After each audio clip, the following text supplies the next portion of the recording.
Hi everyone, and welcome to my very first Let's Play Civ 5. Oh my god, I'm so excited. I hope you guys are excited. This is gonna be freaking awesome. I've waited so long for this game, and now it is here! Yes, yes, yes, yes, yes. Hi everyone, and welcome to my very first Let's Play Civ 5. Oh god, I'm so excited. Are you excited? Oh, I've waited so long for Civ 5. So excited. Just finished that Civ 4 replay, or Let's Play, which should be online now.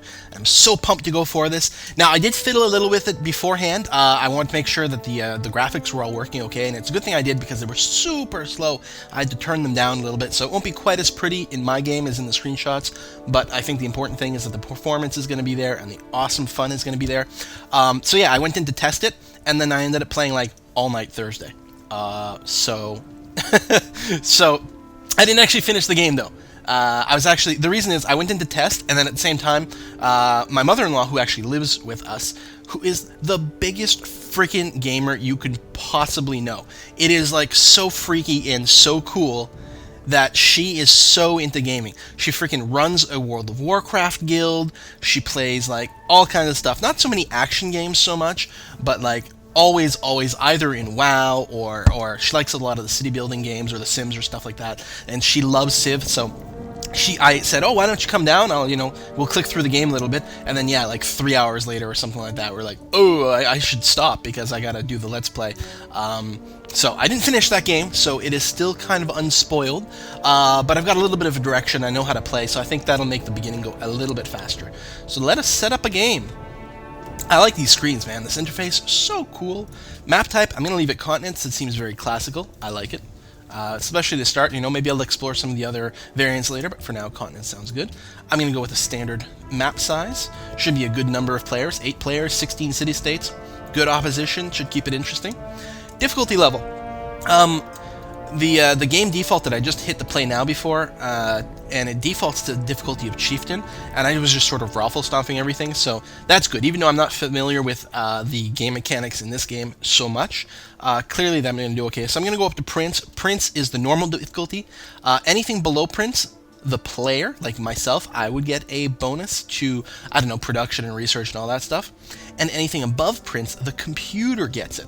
The last difficulty we were playing on, I believe, was Emperor. Well, it's called Monarch in the other game, but I think it corresponds to Emperor here. And I'm just worried that I get my ass kicked, so I'm going to go Prince here. Maybe I should go King. Ooh. Okay, let's do it. We're going to go King. We're going to, like, crank it up a notch. Even though I don't know any... I don't really understand, like, what are the most important things to go for early game, mid game, late game. We may see a big fail here, but it should be kind of fun anyway, so let us do that and see how it goes. Game pace standard seems good for a Let's Play. I might experiment a little with Epic on my own, but for a Let's Play I think it's going to be long enough, so standard it is. And Civilization, so we've got a ton of Civs to choose from. Not as many as in, when I'm playing Civ 4 and I've got Beyond the Sword, like, expansion, so I've got like 1,000,001 different civilizations to choose from, but there's a good number. And I know I talked about going with Rome, but I don't know, maybe, I think I'm going to mix it up a little bit. I thought about just playing, just starting from the top and working my way all the way down, so that way I'll at some point play every Civ. But the fact of the matter is, America does not interest me very much.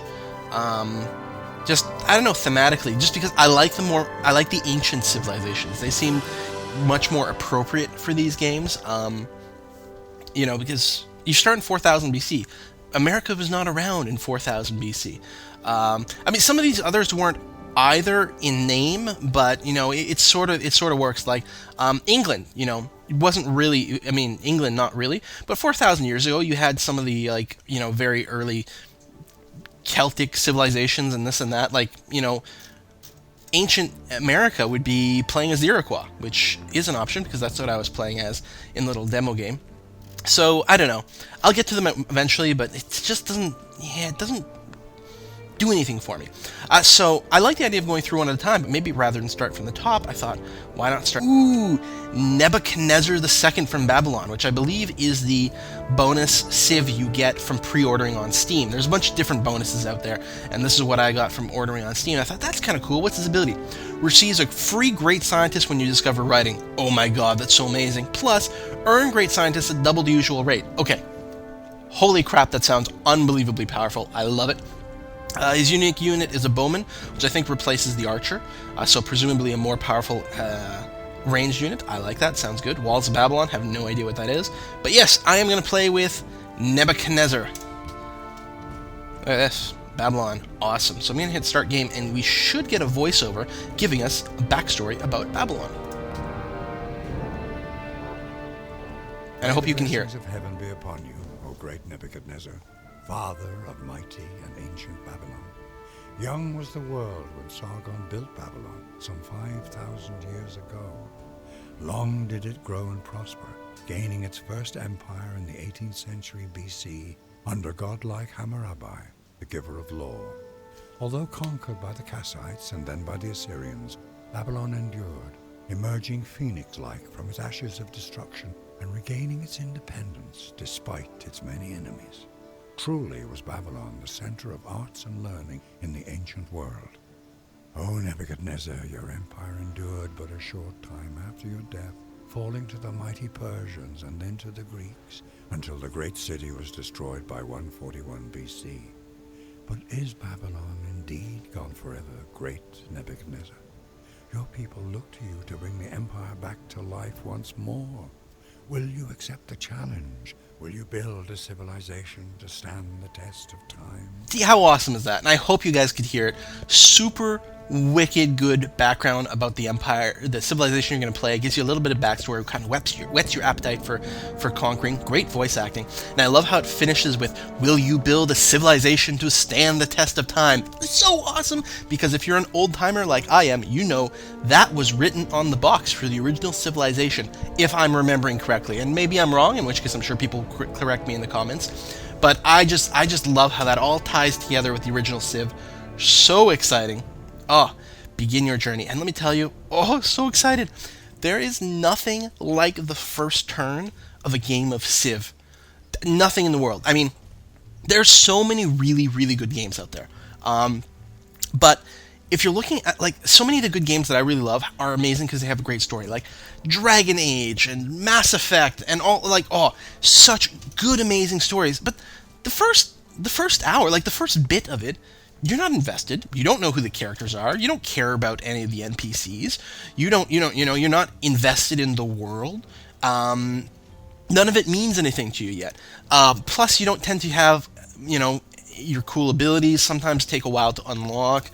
If you're playing a role-playing game, you need to level up to unlock your spells and all that kind of stuff. And so, sometimes the beginning of it is the worst part. Now, a good game will still make it entertaining, but usually it's the end of it that's like, or, maybe at least the middle of it, that's like, oh, this is so epic. But the first turn, I get so excited. I just see the starting area, and I'm like, there's an infinite number of possibilities. I think the big difference between Civ and these other games is that in Civ, you know what you have. I mean, especially after the first few games, right? You have seen... There we go. You've seen the tech tree. You've explored the tech tree at some point. You know what all the units are. You don't have access to them yet, but you know where they are, and you can already start to build a plan. It's like chess. The first turn, you can't move your bishop on the first turn, but you know your bishop is there. And you're thinking, well, I'm going to move my pawn here, and then if he does this, and then I can follow up with this, and he does that, then I'll be able to move out my bishop and set him up in, this really important strategic position to help control the center. And, it's those sorts of things. Like, I don't have my bowmen yet, but I'm already thinking about what I'm going to be doing with them. But right now, actually, the biggest thing I'm just thinking is, like, where do I move my warrior? Because I know if I go north, I'm probably going to get an entirely different gameplay experience than if I go south. Because I will meet neighbors in a different order. I might get more or less goody huts. I might find a different place to settle first. Like, I'll go north and I'll find a decent place to settle, and I'll move my first settler there. But if I went south, I would have found another place. And it completely changes the game. And I love that so much. You've got these borders. And yeah, the Fog of War graphics are not quite as cool as you will get at full graphics. But this is what I sort of need to do to get it to run. And I still think it's awfully pretty. You could also play in strategic mode if you wanted to, which is like super fast and just as good. I mean, the whole gameplay is here, really, because here's your units, blah blah blah. But I don't find it quite as immersive. I like this. Also, by default, the world will look like this. but I've enabled the pop-up for the resource icons because I can't identify them by sight very easily. I mean, the elephants are obvious, but the sugar here, not so much. And I'm undecided about whether to play with the hex grid on or not. I think I'm going to leave it on. It does detract from the look a little bit. You know, here the world looks so much more organic and flowing, and here it's like kind of obvious where all the tiles are. Sort of. I mean, but look at the rivers. It like cuts across in just like very organic ways, and you got to enjoy that. So I'm going to leave it on just because it's going to improve the gameplay, and anyone who's watching a game on YouTube for graphics is crazy anyway because the compression is going to be all crappy. So the big question is, here's my settler. Do I settle in place or do I move? Well, I guess I'm going to move my my warrior first, just to get a peek in the surrounding area a tiny bit. Be quite advantageous to go up the hill, and maybe that's what I'll do first. It will eat up all my movement. In this game, all units have a base movement of 2, but the hill will eat up all of it, but it'll give me a huge sight, so I'm going to start with that way. Well, we do have some bananas over here in the jungle, and some sheep. Bananas are good, but the fact that it's in the jungle means you do need a better technology to chop down. Plus, you actually need calendar, a fairly advanced technology to build a plantation for your bananas. So I don't think that I will settle there. These ruins are quite exciting. I'm going to have to send my warriors over there very briefly to check them out. Those are the new tribal village. Alright, so I guess I'm just going to settle in place then. And we will found Babylon. So we're the Babylonians, right? That's the name of our civilization, so I guess we're just named after a capital. Well, Rome, Romans, yeah, alright. The Roman civilization just had Rome as the city. I guess back in the day, the really ancient day, it really was just about one giant city. Like, they could have just made Babylon into a city-state, like they have in this, they've added in Civ 5, and that would have made perfect sense. Probably. But I mean, I guess if they conquered other lands, and I don't know anything about Babylonian history, so I apologize if there's any Babylonians out there, but since your civilization died out 2,000 years ago, I'm hoping you won't be offended. Okay, so, I love this interface so much. So what are we going to produce first? Man, that's a good question. Oh, the sugar, to harvest it, we do need calendar, and we won't even be able to harvest the ivory yet. That kind of sucks. If I click here, though, what's our food production? Not tremendous. Well, we don't have any food bonuses. That's actually really interesting to think about. So I think a worker first is still going to be good, and we'll probably build a couple of farmland just to help our city grow a little bit faster. I think there's going to be a lot of value in that. Although, scout first?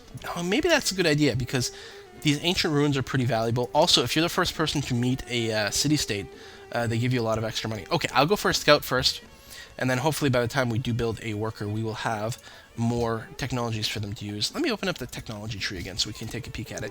So everyone starts with agriculture, which in the sort of classical sense of what a civilization is sort of like, this is how civilization came out. People developed architecture, which meant they settled down, which means they founded cities, and the cities grew, and then you get civilization.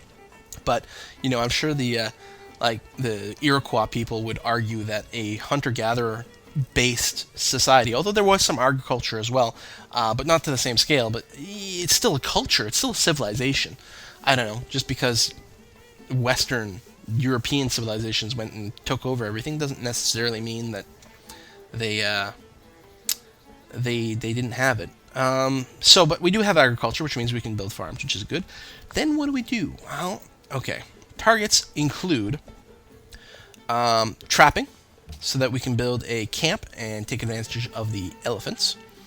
Eventually calendar, which actually isn't quite as advanced as it used to be. Calendar, so we can take advantage of our sugar and those bananas later on. Yeah, okay, there's something to be said for that. Animal husbandry doesn't hurt either because it would reveal horses on the map, and horses are a pretty important resource we may be interested in. There's archery, so we can unlock our bowmen. Mining, so we can build mines, which is always good. And then, you know, bronze working, iron working. Ooh, I don't know.